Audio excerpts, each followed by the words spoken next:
Today's dedication is for Zahn, who gave me a very generous 1 year's worth of subscriptions on Patreon.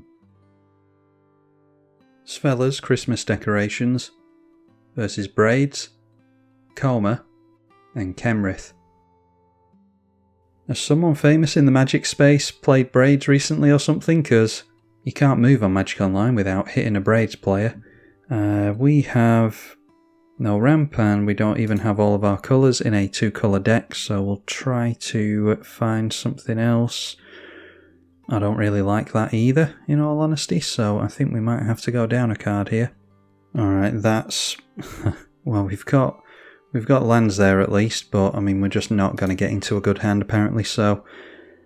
Ironic that we've got both the Mycosynth Lattice combos here in Vandal Blast and Hellkite Tyrant, both of the other pieces of that. I think I'll hold on to Chromatic Orrery and just get rid of the Vandal Blast, because I'm hoping that we'll be able to draw some cards with the Orrery at some point. So there's a Decimate, might buy us a little bit of time. We'll just get in a tap land to start off. And there's an Unwinding Clock, which doesn't do as much good now, but I don't necessarily mind drawing into it when we start making the tokens with this. We're going to be on a go slow this game and get into the late game hopefully, and Braids tends to go quicker, but hopefully it'll turn into a 3-on-1 and control Braids nicely. A turn 1 Dark Supplicant, so you can sacrifice this and 3 Clerics to search for Scion of Darkness and put it into play. And we know what we're drawing into, so let's just make it another tap land here. And then I think we're going for our commander on turn 3, so no need to get down the Ancient Tomb necessarily. Coma plays his first piece of ramp with a Nature's Law. And there we see a Shadowborn Apostle, not looking hopeful for Braids to be going all that quickly with a turn 2 Cabal Coffers. The 1-1 goes at Coma. Okay, there's a Lightning Greaves for us, obviously could have done with that a turn sooner, but anyway, let's go for a, I was going to say Tropical Island, it's a Tiger, and play our Svella. Ready to start hanging Christmas decorations once he stops thinking about it on that tree stump or whatever it is. Illuminor Seraz. Tap, sack another creature, add an amount of black equal to the mana value. Patchwork Banner for Coma. So we'll give Serpents +1/+1. Manages to make a second black source, and luckily for our opponent saw a Yavimaya as well, so Cabal Coffers now tapping for a green and allowing Braids to come into play. Sacrifices his Shadowborn Apostle. He's going to draw plenty of cards here, I dare say, so shouldn't struggle getting into lands. So a lucky top deck, and lucky that our opponent played the Yavimaya. Could have just got Braids back into it by quite a convincing fashion. Sarinth Steelseeker. Whenever an artifact enters under our control, we can look at the top card, put a land into hand, and if it isn't a land, it goes in the bin. So let's go Ancient Tomb. We'll make a token for the first time, and we'll make use of the Yavimaya as well by not taking life to Ancient Tomb, because I think we're just going for Lightning Greaves onto our commander here. Can tap down the Manalith straight away, and already if we get a land next turn we can go for the Chromatic Orrery. Vile Smasher, so maybe Legends Tribal, plays a Surveil land. Kenrith could be anything, not sure of the tactics yet. In the bin over here is a Baneful Omen and a Burnt Offering, because he did get another Surveil land down at some point. This is a 3/3, swings in at us. And Alchemist's Refuge has come into play over here, so we'll have to be careful of flash. X is 3 on a Finale of Devastation, with which he tutors out Azusa, so must have multiple lands in hand, 4 cards in hand at the moment. Plays a Tide Channel Pathway and a Soporific Springs in tapped. 1 card in hand is an Arcane Signet. Mindless Conscription comes down and makes a 3/3 zombie. 3/3 swings in against Vile Smasher, so is likely going to deal some commander damage here. And then Braids triggers again, probably gets rid of the token, and it does. Again, we'll lose life to Braids. Braids did manage to make another land, by the way, so might be that Decimate has to go after the Cabal Coffers.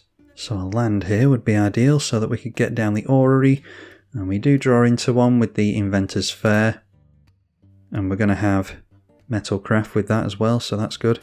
Go for the Orrery immediately. So I think we'll go for the Unwinding Clock here, because we can untap all our mana and then make a token with Svella. And while we can't do anything at instant speed, yeah, we can at least maximise the number of permanents and mana we're getting down then. But ideally you'd be able to... We do have Vidalcan Orrery in the deck as well to give us flash, and then we could maximise the rocks untapping and get things like this down at instant speed, but we shall leave it at that.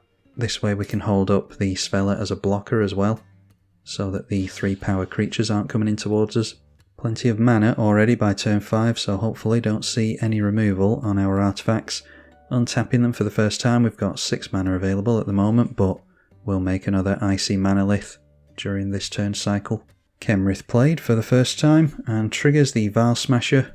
5 damage ends up on us, so we're down to 23 already. And both creatures swing in towards the 1-2 Azusa, so some aggressive attacks going here. The Simic player holding up his Alchemist's Refuge and still has that 1 card in hand, so when he taps these 3 down he'll have 4, 5, 6 and 7 left, which just so happens to be enough for his commander. Another swamp made by Braids, so able to make 4 mana with Cabal Coffers. I think we have to go Decimate on our next turn, assuming we can hold on to enough mana. Chainer Dementia Master. Noteworthy that there is a Mind Slicer in the bin, so each player discards their hand when it dies. Luckily unable to reanimate that at the moment. There's a Chainer's Torment in the bin as well.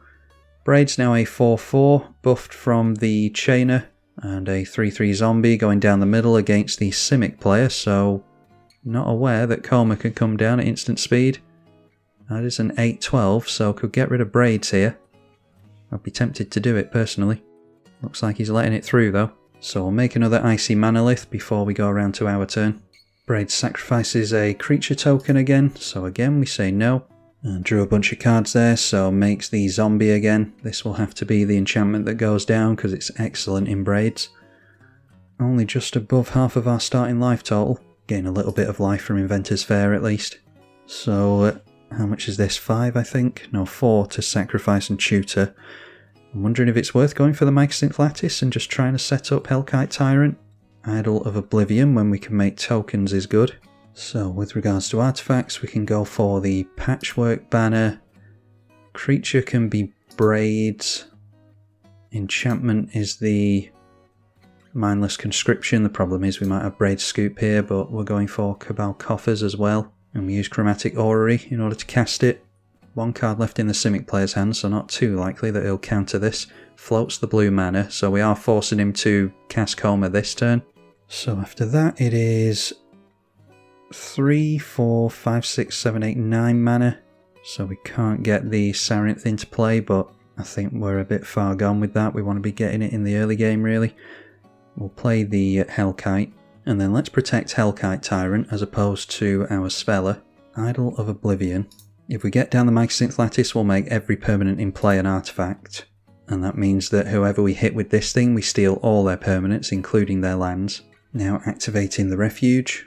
And like I said, we are forcing him to do Coma this turn as opposed to on Kenrith's turn, so maybe it'll get wrapped up in a Wrath. I've not made a token yet, so I won't bother tapping down the Idol. Maybe could swing in with this now though, in order to steal this thing away. Have to worry about the swing back is the only problem, but are we going to block with Hellkite anyway? I don't think so. Could block with Svella, I suppose. Coma has to worry about the swing back as well, although he'll have tokens left behind potentially. So land damage, knock him down to 12 when he's only got 1 card in hand, and steal away his Arcane Signet ready to untap. So that does mean that we can afford the ability on Svella, and maybe get something decent into play. It might be worth doing that over a token, although while we're not making tokens, we're not drawing an additional card with the Idol, so we'll have to see what happens really. With the Mycosynth Lattice in play as well, it will make our commander an artifact which will untap it every turn with the Unwinding Clock, so we'll be able to activate it multiple times a cycle. I'm not hopeful that we'll survive that long though. That bodes decently well, a party tree. Someone's going to lose a lot of life here though. And that knocks the Simic player down to 3. Target player draws a card with the Kenrith, and it goes up to 5 in hand. Looks as though Coma just got into another land there because he's still at 1 card in hand. Has to be careful about swinging, like I said. Facing down a flyer here, but Braids may well be able to get rid of that from us.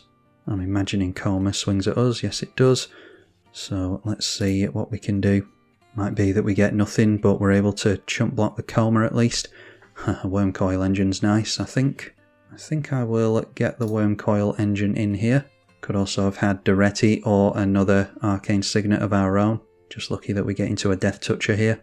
And we are going to make tokens into the Idol of Oblivion as well, so that's good. Looks as though he's got something with that one card in hand though. Place something at flash speed. Either way we're blocking the damage, so we're not going to take anything here. That is a Spark Double, and that is anything on the battlefield? No, that's just a creature you control, but it does ignore the legend rules, so has a coma regardless, and that one has a plus counter on it. Oh, I forgot about the trample, so they do still get some damage through to us, and get the Coma's Coil tokens into play. We get our worm tokens in as well. Our opponent is still at 3 life, so decides to scoop it there. We'll draw a card, and draw into a Manifold Key. Glad to clear that off the top. Another Shadowborn Apostle for Braids, followed by a Faceless Butcher. So when it enters, exile another creature, probably goes after Svella. And he took his Arcane Signet with him, so 5, 6, 7. We would have had 8 mana if we wanted to make an Eldrazi with this, but I don't think we would have done anyway.